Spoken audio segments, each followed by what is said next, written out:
Et puis, enfin, dans les sujets du moment, il y a la question ukrainienne. Alors là aussi, je voudrais être très clair parce que, bon, l'Ukraine est en guerre.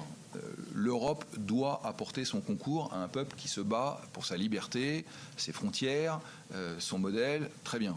Bon, donc il n'y a pas de malentendu. Mais l'Ukraine est un grand pays agricole. C'est à peu près un quart de l'Europe agricole.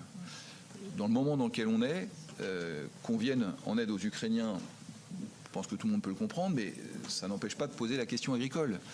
Je vous donne quelques exemples. Il rentrait d'habitude, avant le conflit, 20 000 tonnes de sucre ukrainien en Europe. Il en est rentré l'année dernière près de 700 000 tonnes. Je pense que tout le monde comprend qu'à un moment, en termes de déstabilisation des marchés, il y a un problème. Bon, qu'est-ce qu'on dit, nous?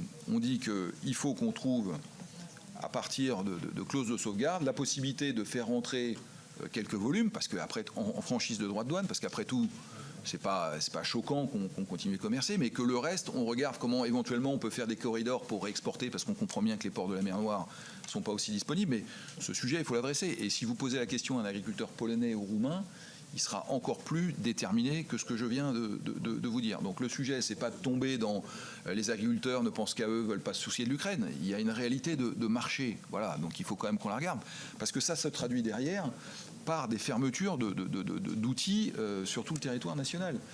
Voilà, quand vous avez une sucrerie et que vous êtes face à ce sujet de compétition, c'est un problème et on pourrait le multiplier. Donc voilà, ce sujet, c'est pas pour dire encore une fois l'Europe est une île, on veut rien faire, mais on a besoin de le